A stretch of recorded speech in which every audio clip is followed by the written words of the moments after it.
wherever you are. Welcome to this talk. In this talk, we will be discussing the ever-given situation with the Suez Canal, the implication, the best practices and lessons to be learned for the industry as we move forward.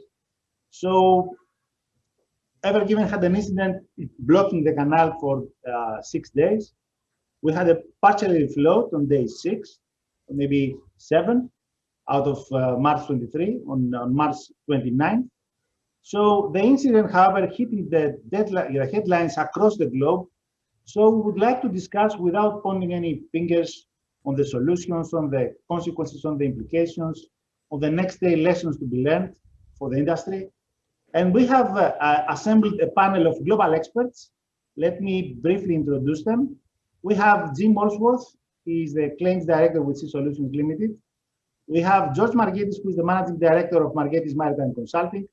Giorgos Hadjimanolis, who is the media strategist, handling a number of requests for the media feedback from marine traffic. And last but not least, we have Elias Psilos. Elias is the Vice President, Commercial and Risk Management for the TNT Salvage, one of the largest salvos across the globe. So I would like to welcome you all, and I would like to briefly ask you to introduce yourselves and what you bring to this table, starting with Georgios. Thank you, Apostolos. Pleasure to be here. So yeah, my name is Giorgos Hadjimanolis. I'm the media strategist at Marine Traffic, which most of you will know. Most of you will probably use in some form or another. We are the most popular, probably I would say world's leading global ship tracking platform with about 6.5 million users, unique users monthly. We're probably smashing those numbers right now, thanks to this incident. My role as media strategist is predominantly to expose the brand and the products to the wider public. So we do that through a variety of different means, you know, whether that's our social media platforms or our blog, and of course through media mentions.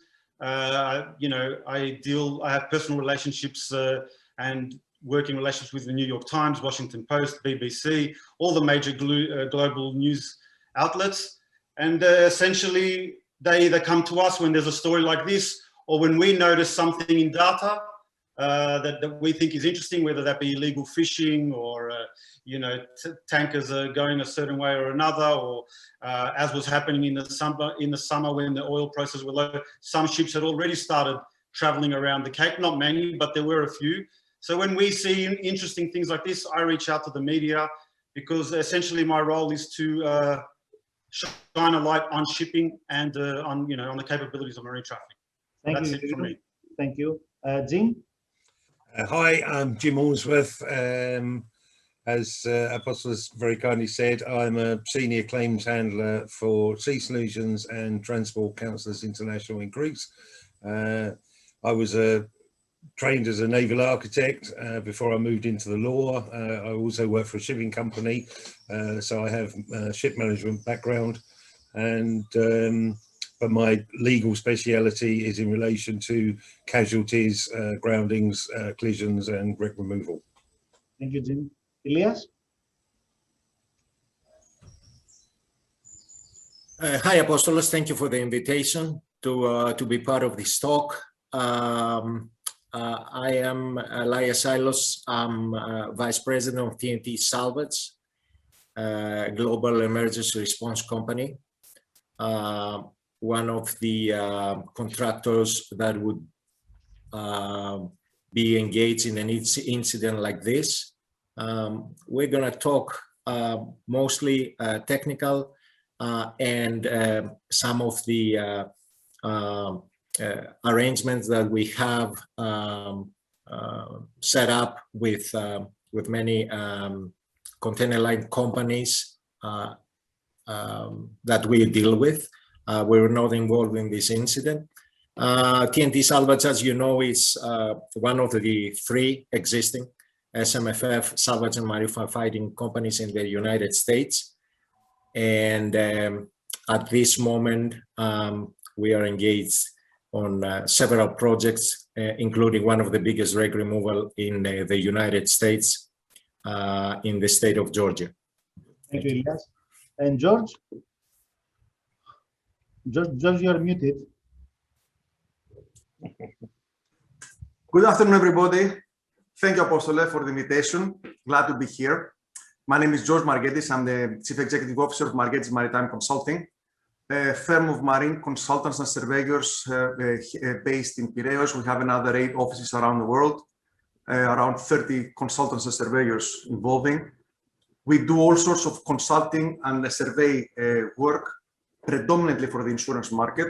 Our specialty is casualty investigation and claims handling. We have handled many groundings, collisions, fires, engine damage. We will be talking here a little bit about this incident. Don't expect me to tell you what exactly happened or what caused it, okay? But I can mention in general what usually goes wrong in such situations, not specifically on this incident, and talk to you a little bit about the consequences in the insurance market, but also in the general maritime market. And I will be also talking a little bit about this trend, this frenzy of going bigger and bigger all the time. Absolutely. Thank you, George. I'd just like to say, as a piece of introduction, we have had a couple of grounding incidents in the Suez Canal in the past 5 years. The one was the MSC Fabiola back in 28th of April of 2016. That was a 12,500 TEU ship that blocked the canal for 2 days. And we had the 5th July of 2016, Maersk Sams, a 10,000 TEU ship which blocked the canal for 10 hours. Now, where we stand with respect of the size, as correctly George pointed out, if we compare 10 years ago with these days, we had a 10,000 TEU ship. Now we have 20,000 TEU ship, so twice the capacity. The ship was, let's say, approximately 300 meters back at 2010. Now it's 400 meters, so it's plus 33% in length. And the big, however, difference was the 50,000 tons deadweight versus the 200,000 tons deadweight in these days, meaning 4 times the weight. So what George pointed out, the case of supersizing of ships is an issue, among other things. And of course, the blockage of the canal has severe consequences in the global trade, as approximately 13% of global trade passes through the canal. I would like to ask Georgios to give us an update of how many ships have been stuck, northbound and southbound, if ships started to divert. Just give us an update with the enormous amount of data you have in marine traffic. Where do we stand? Thank you, Apostolos. Well, we're currently sitting at just above 300 vessels in total. The majority of them in the upper part, so southbound, which is about 188 of them. A lot of them, if you look at the maps, you will see a lot of them are hanging around, as I like to say, Port Said, waiting for their moment. We do have some in the middle. I think there's about 16, and then another 100 or so in the lower part. So that's the situation at the moment. I think there are more headed that way after this morning's news, unfortunately. So I expect the bottleneck to get a little bit worse. On a normal day, you see about 60, I think, vessels cross the canal. There's probably about 30 to 35 headed there per day, the last few days. So that number has dropped off a little, but not enough. And even if they do refloat it, as I'm sure we'll discuss later, it's going to take a long time before the Suez gets back to its normal rates. And about the ships being started to divert all the way down to Cape of Good Hope? Yeah, we started seeing ships divert as early as Friday. I mean, Moran Gas was diverting from Houston to Asia, was halfway up the North Atlantic before it decided to change course. We saw the first, of course, and I guess was a sign, was that another Evergreen ship was one of the first, the Ever Greek was one of the first to change course, just below Sri Lanka, I think, at the time. We've seen a number of container ships from Europe to Asia divert. Majority of them now are Maersk, a few MSC. But we've also seen ships, we've also seen crude oil tankers and even a bulker from Australia from Fremantle to Rotterdam, which ordinarily would go through the Suez, but it very early diverted, adding about, I don't know, 2,500 nautical miles to its journey. Not really that much compared to the rest of them, but it is interesting to note that the operators are picking up on this early. And we're still obviously seeing a lot divert even today, even after the news. Okay. Now, we have a situation here mainly in terms of communications, and the incident is making, as I said, headlines across the media outlets in several parts of the world. I would like to ask you and have your feedback on, is our industry ready to handle such an incident, the aftermath of the communication crisis? What do you think?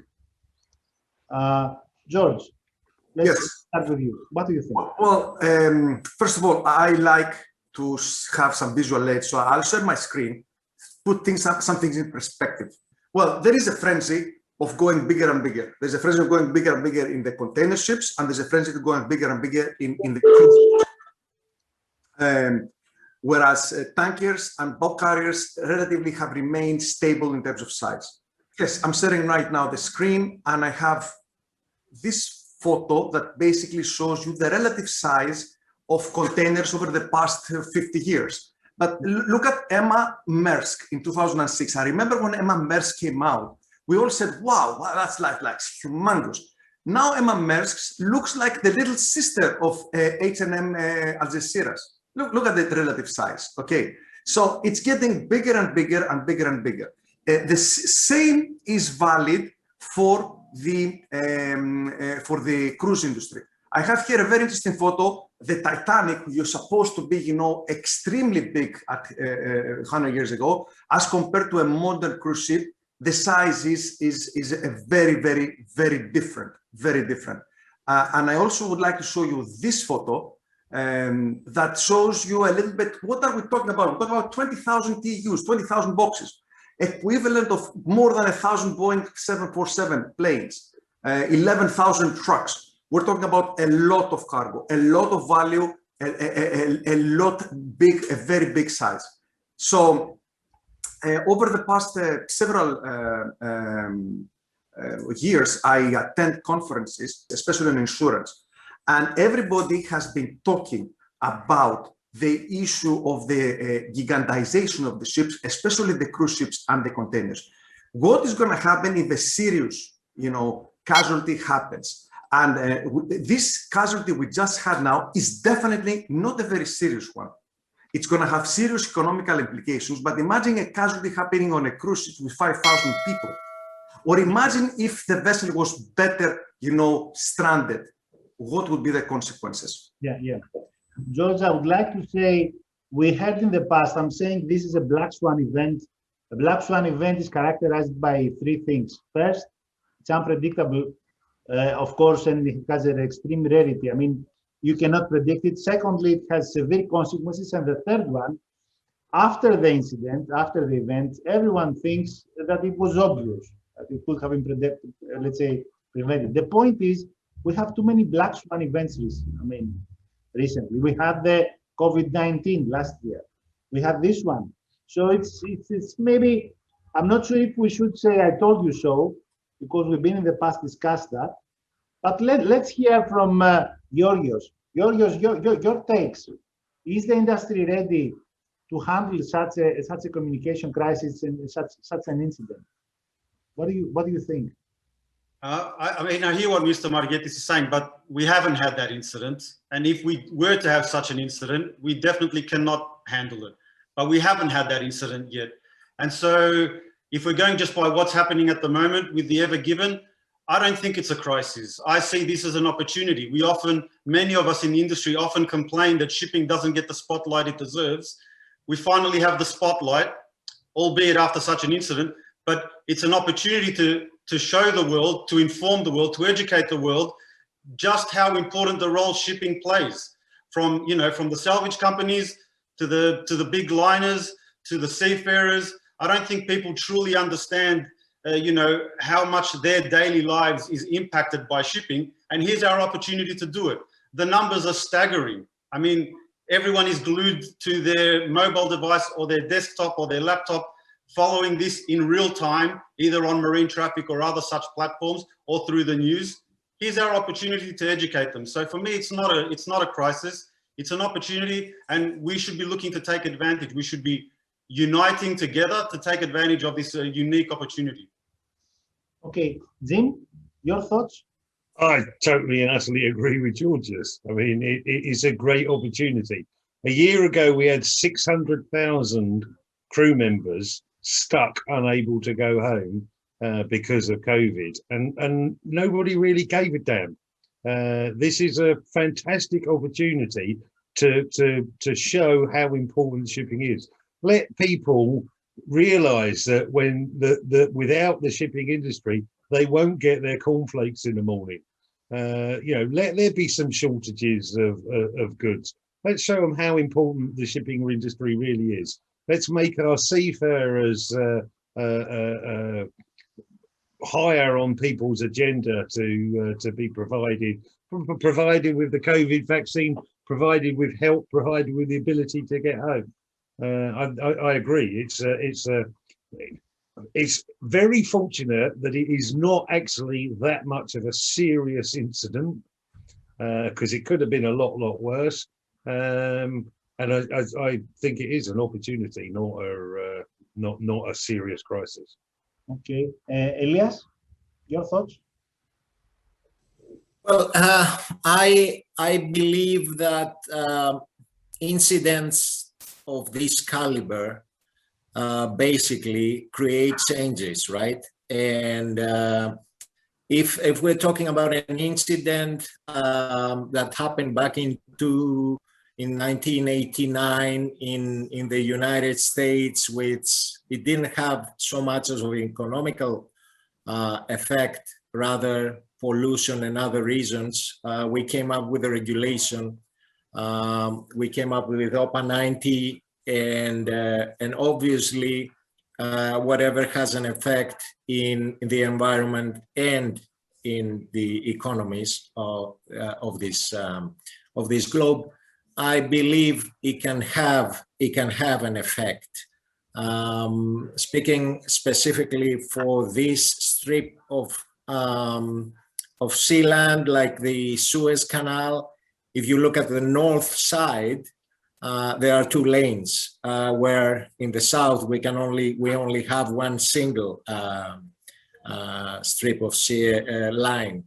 Maybe there is time for developing other options in the area. Maybe there are other options in other countries, like it was planned back in the 70s, 80s in Israel. I'm not going to get political, but there are things that has to happen in specific areas of the world, and I think that preparedness, at least having more dredgers or available assets on location, could be of a great assistance in a future incident. Okay, now my next one, to further, let's say, dig down a little bit on what we discussed. Are there any other positive outcomes? We'll discuss about the negative outcomes, but later on. How about positive outcomes? We start, from the other way around. Any positive outcomes out of this crisis? Do you see in any parts of our business in shipping? I mean, your views.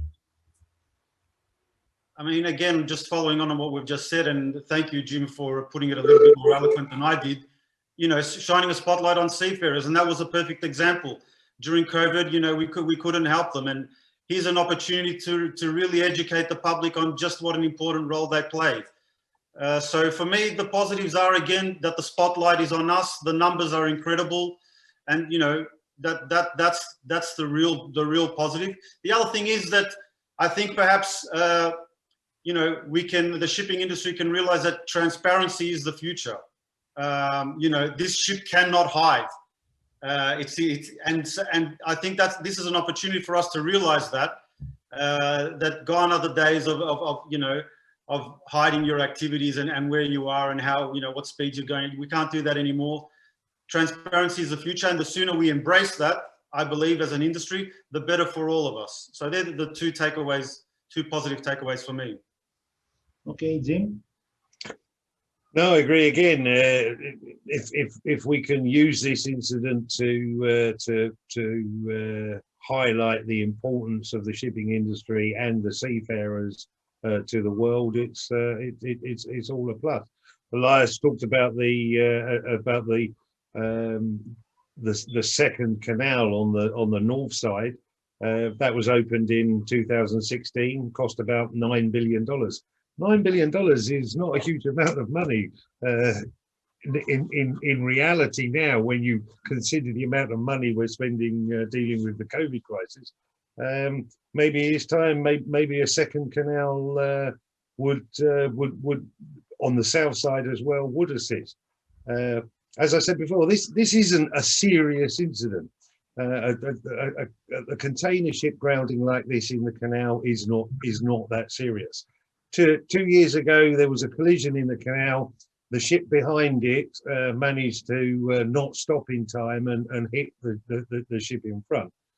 Just imagine if that had happened today. Just imagine if this was a container ship and that second boat hadn't been as quick to react and had a collision with it. Had a collision with it right between the two bulkheads between two holds, and we got this ship sitting there now with 2 holds flooded. Just imagine if there was a terrorist attack that sank a ship in the canal, and we were talking about a massive wreck removal operation. Could close the canal for weeks, months.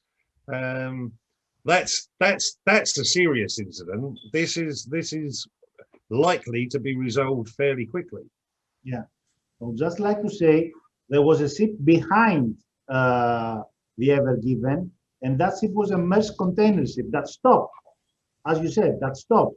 And we didn't have a collision, so that's also a good thing. Elias. Well, looking at our industry, I have to say on the response side, right?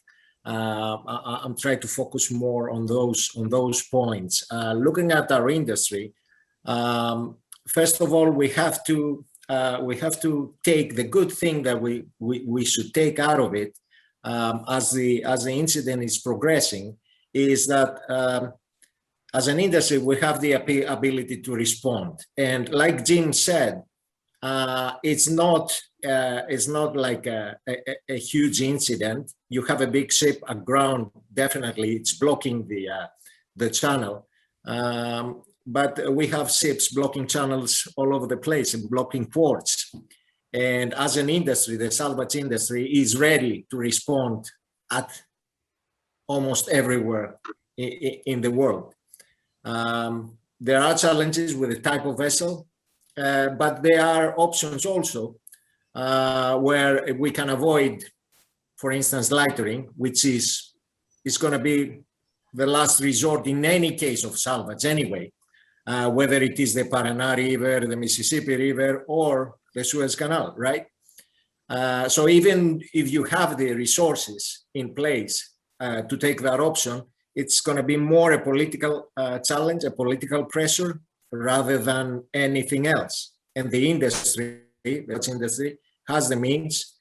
It has the available dredgers in the area. It has the available tags. I understand 2 additional tags were joining the effort, one coming from the north, one coming from the south, which is interesting.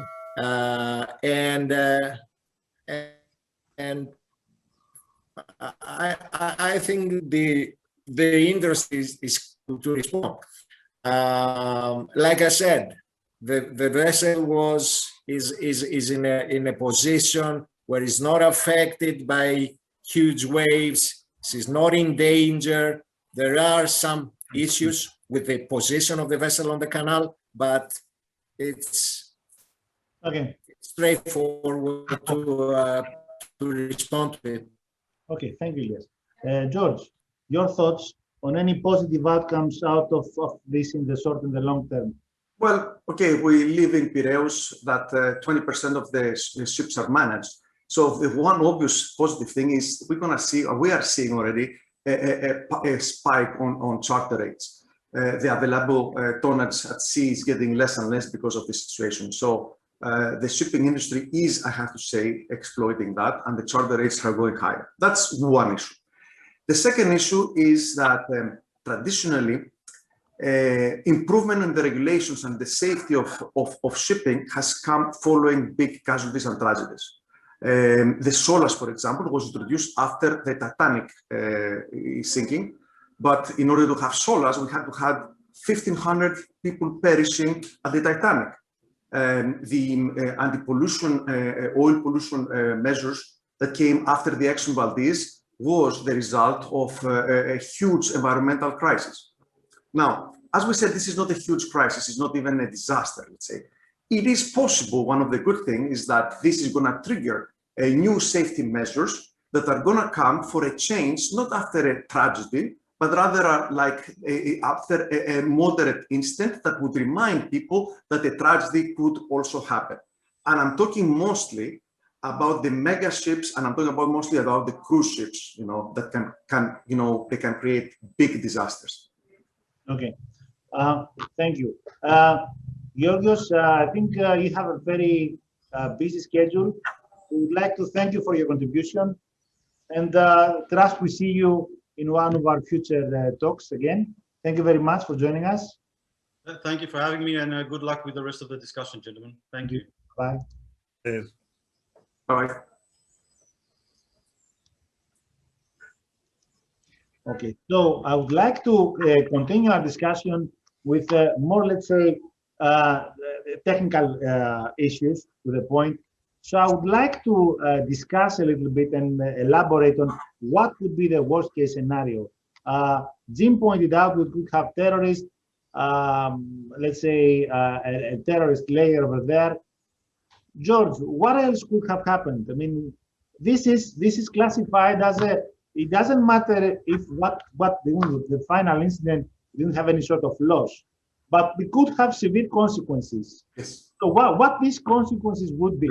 Well, Jim described a very, you know, tragic scenario. It reminded me of ancient Greek tragedy, you know, like the ship grounding, another ship, a huge one, ramming it over, you know, having flooded the cargo holds. It cannot get very much worse than that. You know, I cannot imagine something worse, but a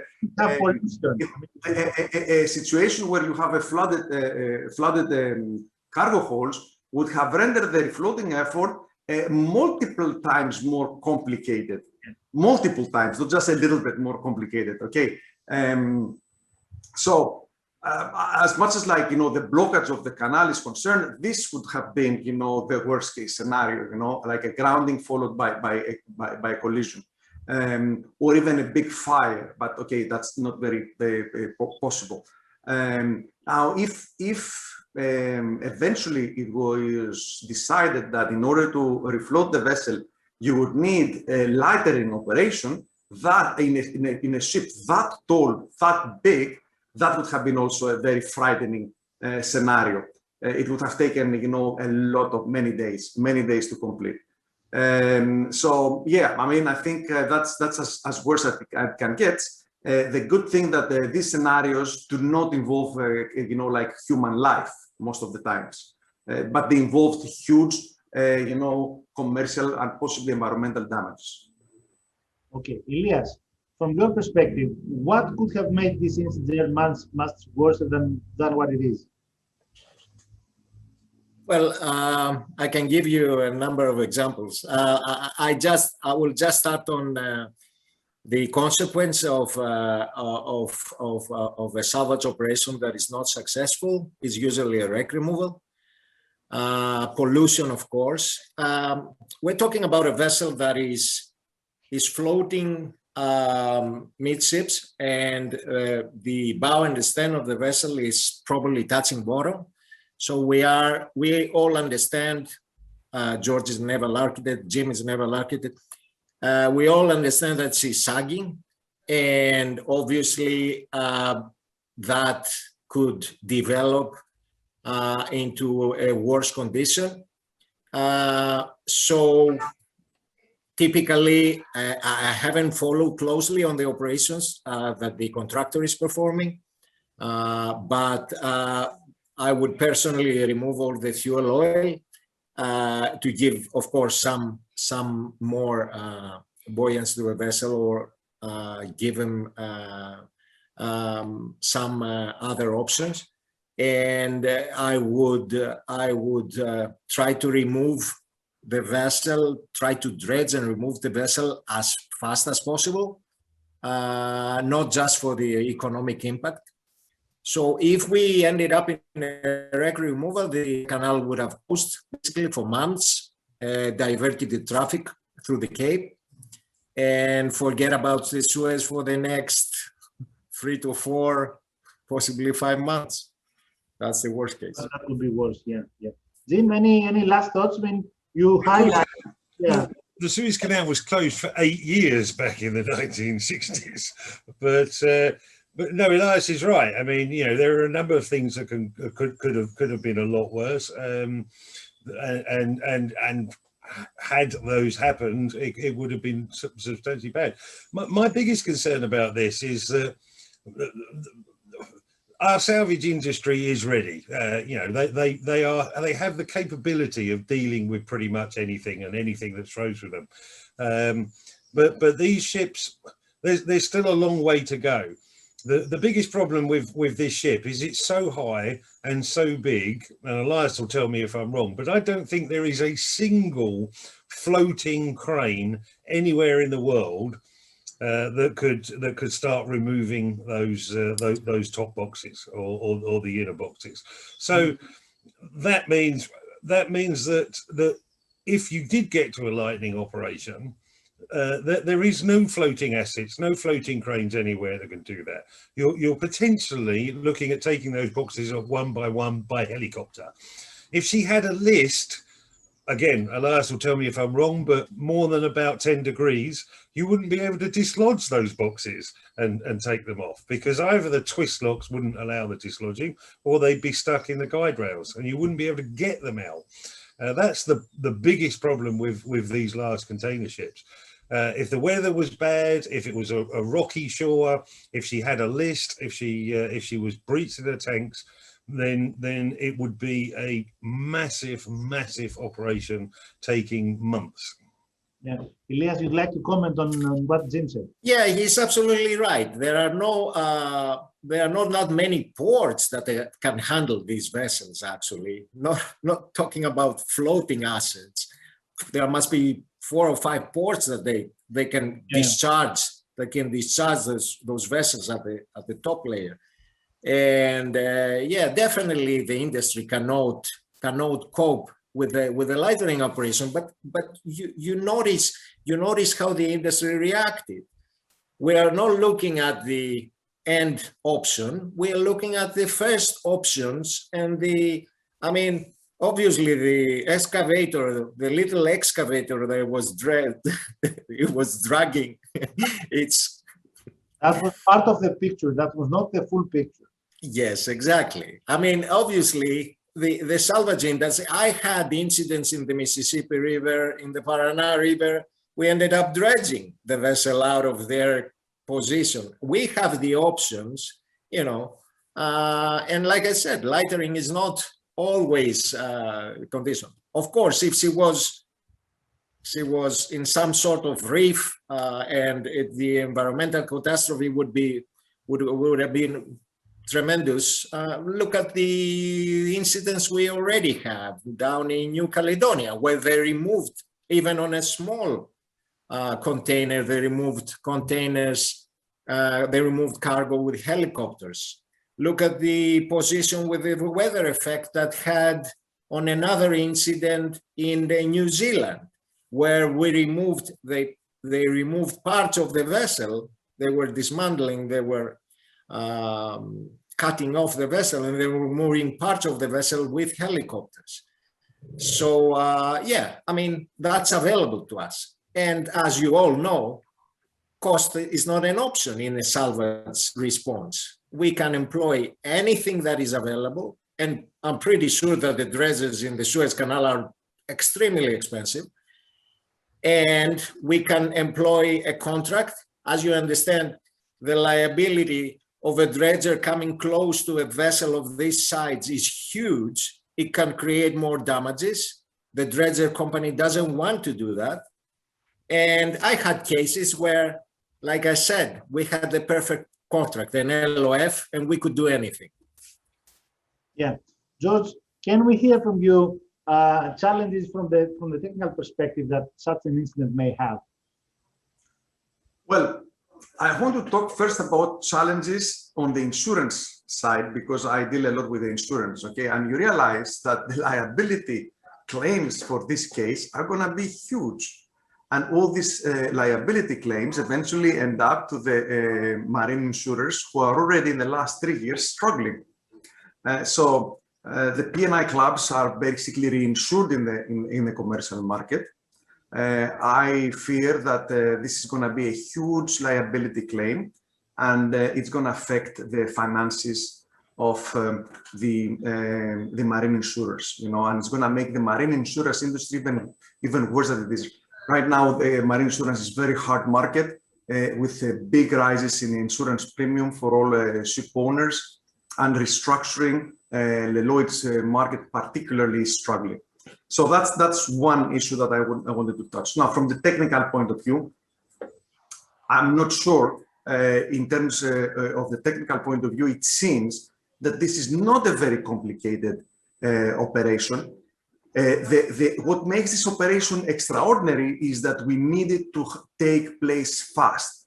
It is, if this was not a waterway, if it was not actually blocking, you know, such a huge passageway that you have 12% of the world cargo going through, it wouldn't have made such a big headlines. For example, the case in New Zealand, the Reina, a small container ship hit the rocks. There, the issue of the time was not that important. It took them a lot of time in order to discharge the vessel. From the other point of view, the present situation, the weather in the specific area is very benign. There is not much high seas. The weather is very good, and that makes things easier. Okay.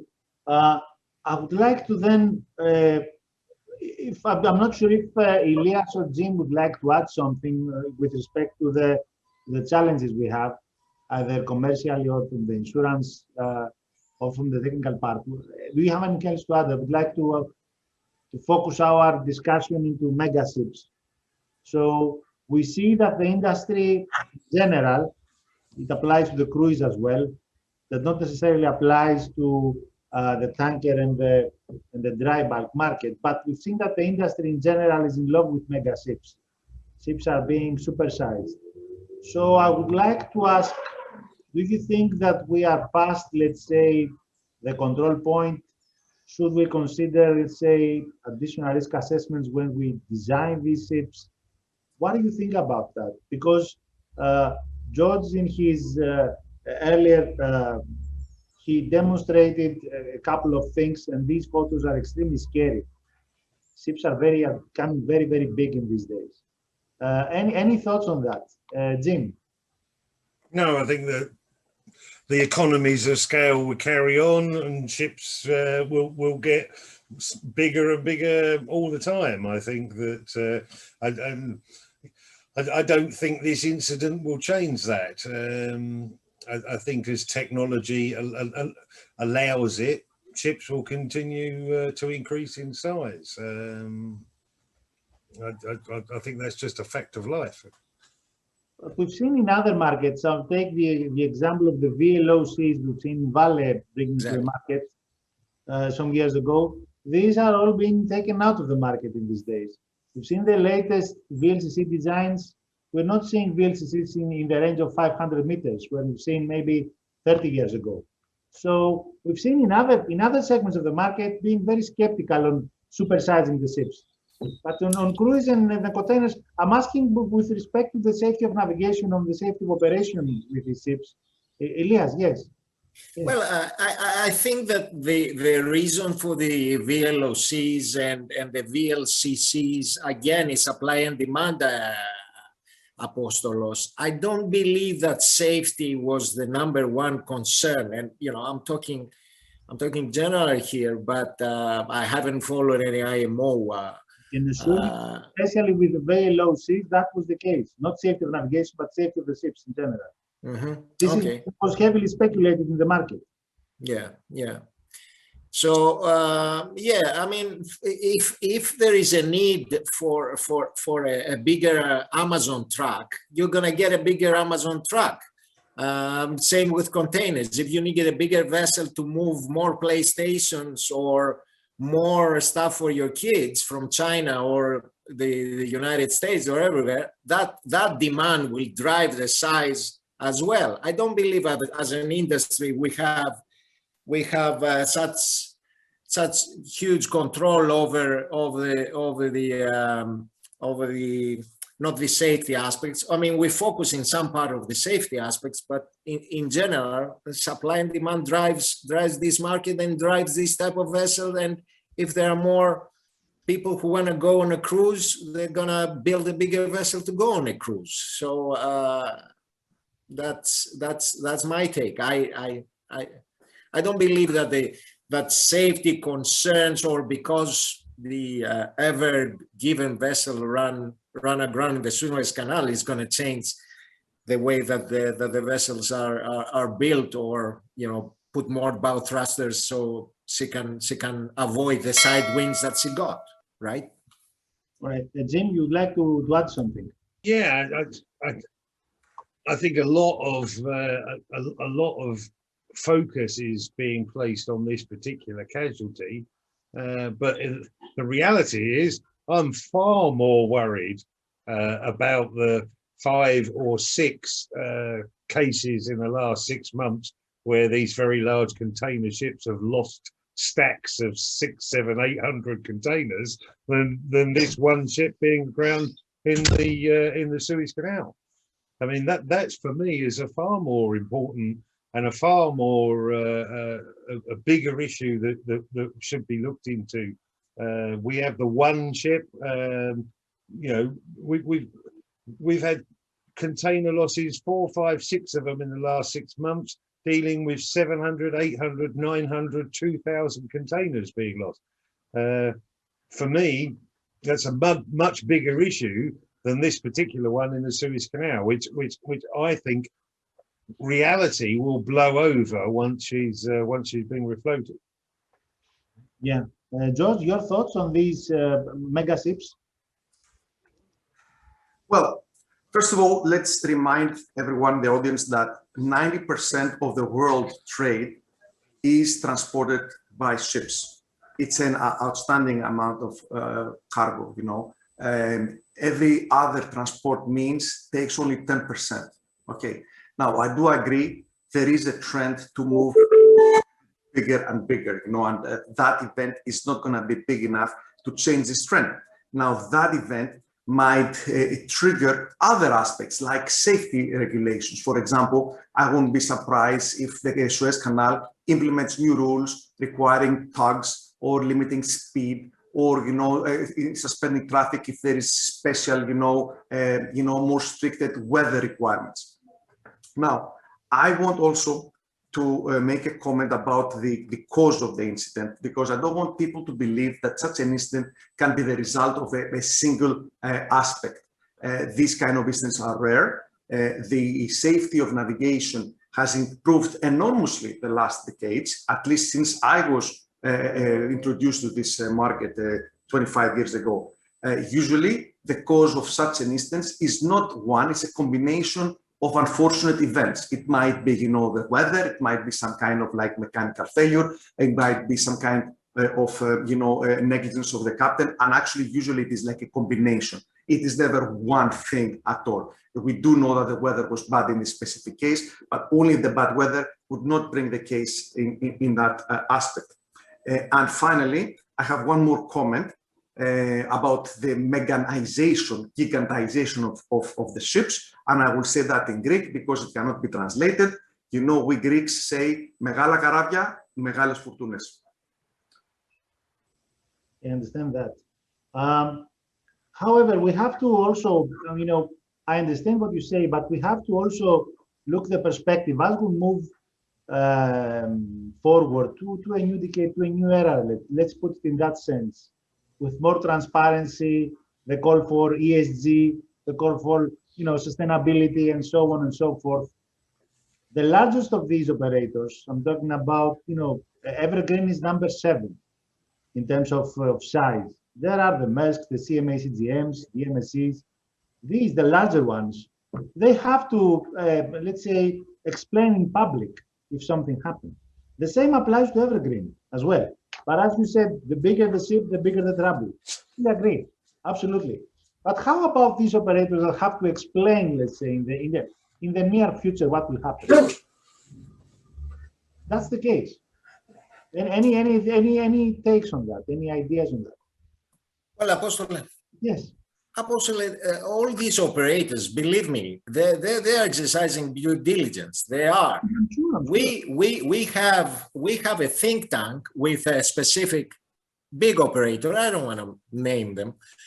That a Megabox solution. Actually, we did something together on this, and some seminar and conference in London. And we try to work on emergency solutions. And of course, from theory to reality, from theory to practice, it's a long way because you're looking at investment. And you're looking at a lot that's coming through. But at the end of the day, all these operators, I believe the top big ones, they're definitely working on solutions, and they're definitely looking on emergency solutions. We have a network of tags worldwide for this specific operator who is monitoring them through their facilities in Marseille. There you go. I gave it away, and they are watching every 100 tons bollard pull tags where their location is and where there can be assistance in their vessels. So they're definitely exercising this diligence. See, but we have to also, bear in mind, there was a set of Poseidon principles for the financing of ships, and there are concerns within the industry that if shipping in general and the stakeholders within that industry cannot demonstrate that their business is unsustainable, these businesses won't be financed in the future. This is what we hear in these days. This is what I'm asking. Jim, any thoughts on that? Jim? Yeah, sorry. Well, I mean, as Elias said earlier, it's supply and demand. Financial industries are the same as every other industry. It's all about supply and demand and whether they can make a profit. I don't see that being a major issue. That's good. George, any thoughts on that? Well, I want to make a comment about the maritime, the shipping industry. The job of a seaman is a very hard job. People do not understand it. Maritime industry is it's like a business that they operate on very harsh conditions. Okay, it's not trivial. Let's not be very critical, on some isolated mistakes. Now, the company of the Ever is a very quality company, one of the best in the world in terms of size and quality. But people that are outside of the industry, and we're talking about the audiences of news media and events around the world, do not understand the merits and the difficulties of having a 400-meter ship being steered. People do not understand, for example, how long does it take for such a huge ship to stop from full speed to zero. It takes miles. It takes miles. It takes take a half hour, 20 minutes. Okay, it takes a lot of time. The environment is harsh. The business is difficult. And yes, occasionally there are some accidents, and I don't think we will ever achieve to eliminate the accidents, but I think that we have achieved to minimize them. Okay. All right. Now, I would like to shift our focus on, let's say, if we make an assessment out of the situation on what went wrong and what went well, are there any best practices and lessons to be learned for the industry out of this case? We've seen Jim, and I think Elias agreed, salvage industry performed at its best, more or less. I mean, we had a situation, the salvors were there, they did their best to refloat the ship and so on and so forth. Are there any other best practices or lessons to be learned? Jim? I think you've got to split this into two separate sections. One is the Suez Canal and other bottlenecks, and one is generally for the industry. I think generally for the industry, we've got to understand these bigger ships more, and there's got to be some thought, some investment into equipment that can actually deal with these bigger ships. In terms of the Suez Canal, I think George is right. There will be repercussions. There will be potential further safety measures, potentially tug requirements for these bigger vessels. I mean, one of the problems is as the vessels get bigger, of course, they're deeper in the channel, and the distance from the side of the ship to the side of the channels gets smaller. I don't know if it was had any effect on this particular case, but it's quite well known with the naval architects that there's a potential of the pressure forces of the vessel as the vessel moves through the water having an effect on the vessel steering, pushing it off of the bank, which can then force it towards the other bank. So speed restrictions in the canals, potential of having to have tugs for bigger vessels in the canals. These are all possibilities. The canals investing in equipment, where they place their tugs in a situation where they want tugs to be available both on the north and the south side, how many tugs they have, whether they get in more dredges, whether they bring in other equipment. That's all kind of stuff that may come in specifically for the canal. And as I say, for the wider industry, they want to look at what equipment may or may not be possible and designed and developed for dealing with this type of casualty. Okay, George, your thoughts? This morning we got up and in the news there was a little bit of rejoice because the news said that the ship had been refloated. Actually, it hasn't been refloated, just the stern was refloated. The challenging part was always the bow. So at this stage, we do not know when the whole operation will be over. I'm not sure, if the salvage operation was eventually successful, and I do not know what kind of equipment were made available and how swiftly. But I think no matter what, after this operation finishes, I think the Suez Canal officials would overhaul the whole contingency plan and emergency response. They would reevaluate, the available equipment, the available tugs, and the available procedures. Because, yes, but most probably the whole system had been designed when ships were a lot smaller. And as Jim said, the bigger the ships, the closer to the bank they come. And then there's the squatting issues with the pressure under keel. There is Bernoulli issues, pushing the vessels from one side to the other. So, yeah, I think that we are looking for overhauling and a revision of all the safety measures and all the available equipment, the contingency in the Suez Canal and possibly other waterways. Yeah. Elias, your thoughts on any best practices and lessons to be learned? Well, lately we are involved in the LNG emergency response solutions with specific clients in the United States. And I have noticed that they are very seriously looking at how a vessel, an LNG vessel, approaches waterways, they approach ports, berths. I've noticed that in the United States, the whole canal is, the whole waterway to a port is restricted to other navigation and the vessel is entering or exiting.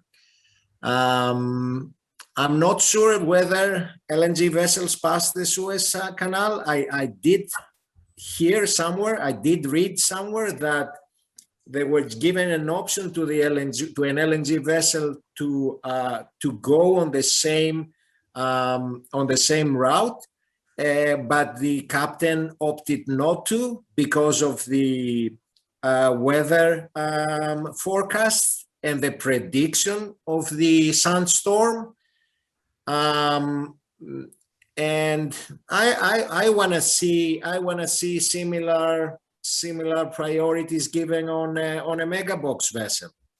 And of course, it's not easy on the container trade. You've seen vessels racing inside the Suez Canal. Which one is going to get first or second? So I can see the difference to an LNG. But at least those mega box vessels, they could follow the same pattern, the same regulations or the same precautions, risk assessments, call them what you want, that the LNG trade is. Okay, from what I know, there are 14 ships over there trying to pass now, stuck. But I don't understand, especially with the LNGs, there's no way to, store the gas as they pump it out of the field. They have to liquefy it and load it to the ships and so on and so forth. So I understand there would be an enormous amount of claims for all the ships involved in trying to pass the canal at the time being. Now, as we have to wrap up the discussion, I would like to ask you, as your last thoughts and maybe last takes, how should we as an industry face this challenge and move forward? Just your final thoughts, or maybe trying to conclude to what we already discussed here. Your takes, let's say, for our audience. Jim. I think as an industry, we should be embracing it. We should be looking at the positives from it, looking at the as we said right at the beginning of this discussion, the biggest positive is the spotlight that it's potentially put the industry into. And I think we should be encouraging that and embracing it to enable us to educate people on how important the industry is, and particularly how important our seafarers are. And obviously, yes, to learn from it and to try and learn from it, not just from the perspective of this particular casualty. As I said, this particular casualty is not that serious. But a mega box ship aground on rocks with a heavy lift in bad weather is a whole different ballgame. So we not only need to learn from this casualty in relation to the specifics about dealing with it in the Suez Canal, but be thinking about how much worse it could have been if we'd been elsewhere. Okay. Elias, your thoughts? Like I said, preparedness is something that we should take care of it.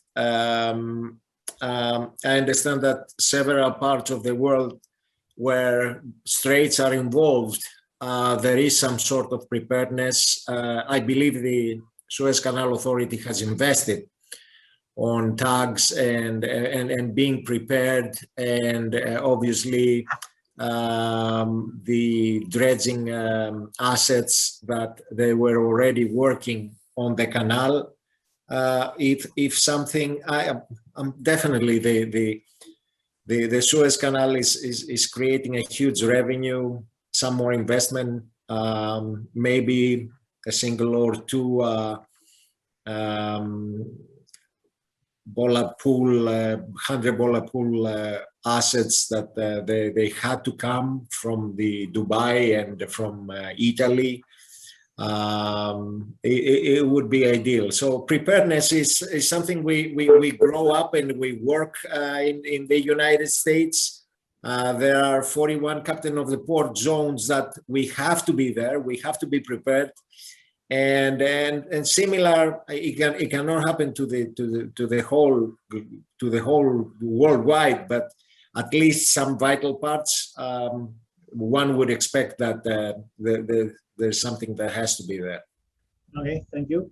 And George, your thoughts? Well, Apostle, first I won't say what should happen, I will say what should happen. And what should happen is overreaction.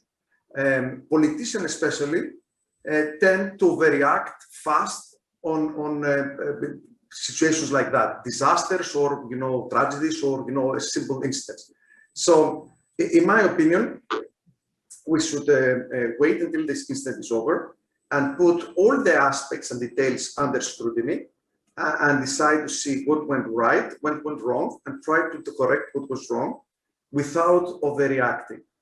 Because, as I said, not inside the maritime industry, but outside the maritime industry, especially in the political world, there is a tendency to overreact in situations like that. And bearing in mind that this is a situation that we did not have any human casualties, thank God, but the world is realizing how much dependent on the shipping the world economy is, and how the world economy can be derailed just by a similar incident or a more serious incident in the future. Yeah, fully agree.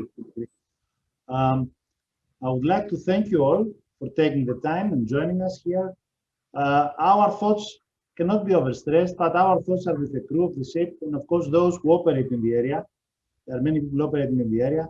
Let's hope for a swift resolution of the case and the restoring of the full traffic in the canal. I would like, as I said, to thank our viewers, and trust we see you again in one of our future talks. Thank you very much. Thank you. Thank you, Apostolos. Thank you.